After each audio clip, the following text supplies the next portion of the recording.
जवान साथियों, मोहतरम बुजुर्गों, मासूम बच्चों और पशपादा बैठकर सुनने वाली इज्जतदार माओ बहनों, अस्सलाम वालेकुम रहमतुल्लाहि व बरकातहू।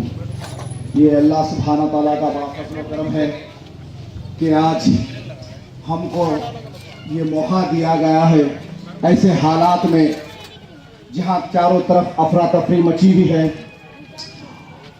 मुसलमान का खून पानी से ज़्यादा सस्ता हो गया है और हमारे बस्तियों के बस्तियाँ उजाड़ दिया जा रहा है, मासूम बच्चों को कत्ल कर दिया जा रहा है और ये बीजेपी हमारा खुला दुश्मन बनकर फिर रहा है।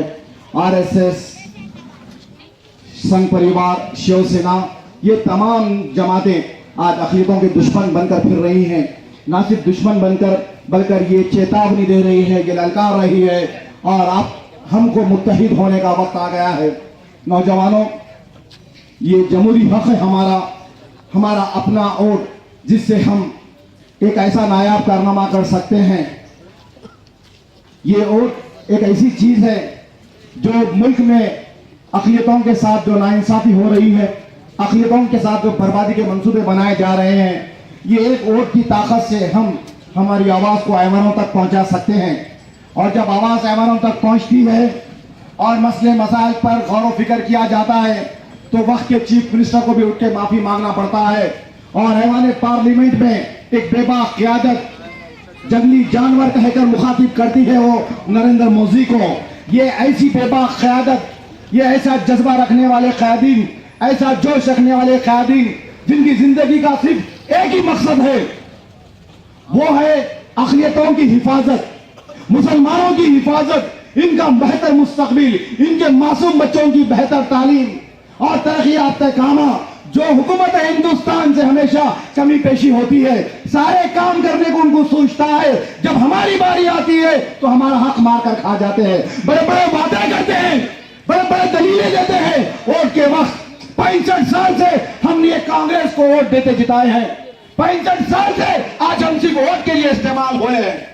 और आज ऐसा मौका आ गया कि हमको हमारी जमात की शनाख्त मालूम हो गई, हमको हमारे सियासी मरकज का पता मालूम हो गया। हमारा सियासी मरकज नौजवानों दारुस्सलाम है और हमारी अपनी सियासी जमात मजलिस इत्तेहादुल मुस्लिमीन है।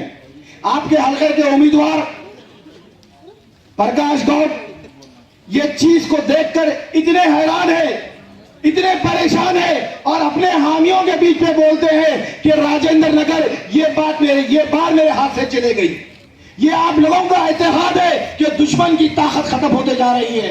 ये आप लोगों के वोटों की ताकत है जो आज दुश्मन इस तरीके से वक्त से पहले हथियार डाल रहा है। आज प्रकाश गौड़ को इस मुकाम से मैं चैलेंज कर रहा हूं, अगर जीत सकता है तो जीत कर बता दे। हमारे इत्तेहाद को देख ले तो यहां से हमारा उम्मीदवार जीतने वाला है। कुलिन मजलिस इत्तेहादुल मुस्लिमीन, अरे मजलिस वो तारीख रखती है, मजलिस वो जज्बा रखती है, मजलिस वो दिमाग रखती है, मजलिस वो जोश रखती है जो किसी जमातों में नहीं मिलेगा। अरे आपकी अपनी जमात है, ये आपका अखलाकी फर्ज बनता है, इंसानी फर्ज बनता है, शरई फर्ज बनता है, कानूनी फर्ज बनता है कि आपका अपना वोट अपनी जमात के हक में जाए और ये जमात को मजबूत करो। नौजवानों, ये जमात हमारा मुस्तकबिल है, ये जमात हमारी शान है, ये जमात हमारी जिंदगी के लिए जरूरी है। हम जिएंगे या मरेंगे, कुछ भी करेंगे, यहां से जाकिर हुसैन जावेद को जिताए बगैर दूसरा कोई काम नहीं करेंगे। अब ये हमारी जिंदगी का मकसद बन गया। ये 30 तारीख, इसका इंतजार इतनी बेचैनी से हमको जिंदगी में कभी कोई किसी तारीख का इंतजार नहीं हुआ था। नौजवानों, अपने इत्तेहाद को बचा कर रखो, दुश्मन की नजर से बचा कर रखो। ईमान के दलाला बहुत आएंगे ये 3 रोज के अंदर आपको गुमराह करने के लिए, मगर याद रखो जब ईमान का सौदा होने का वक्त आ गया तो गुजरात के ऊपर नजर डालिए, वो जलती हुई लाशों के ऊपर नजर डालिए, वो जलती बच्चों के ऊपर नजर डालिए, जहां मासूम बच्चों को जिंदा जला दिया गया, जहां ज़ईफ हज़रात को गले काट दिया गया। वो एहसान जाफरी मरहूम, उसकी बेवा से पूछिए कि क्या जुल्म हुआ, क्या सितम हुआ। जब भी आपका ईमान का सौदा करने के लिए कोई सियासी दलाल आपके बीच में आएगा तो मुजफ्फरनगर के हालात को देखिए, हजारों के मजमे में हमारे लोगों को मार दिया गया। याद रखो ये चंद्रा बाबू नायडू, इसके साथ हमारी बदुआ है, ये कभी कामयाब नहीं होगा, इन्हें भी कामयाब नहीं होगा और प्रकाश गौड़ भी कामयाब नहीं होगा। आज प्रकाश गौड़ को हम ये चैलेंज कर रहे हैं, तू जीत नहीं सकेगा। ये मुसलमानों का ऐलान है, ये दिलजलों का ऐलान है, ये दुख भरी दास्तान में रखने वालों का ऐलान है। अरे हमको बर्बाद करने के मंसूबे बनाते हैं, हमारे लोगों को जिंदा जला देते हैं। सर्दी में कैसे लोग मारे गए, मुजफ्फरनगर की क्या दास्तान नौजवानों आप लोगों को नहीं मालूम, जो सर्दी से तक रेफ्यूजी जिंदगी गुजारते हुए कैंपों में दम तोड़ देते हैं। और हुकूमत गुजरात को, हुकूमत उत्तर प्रदेश को यह जरा महसूस भी नहीं होता कि किसी की जान जा रही है।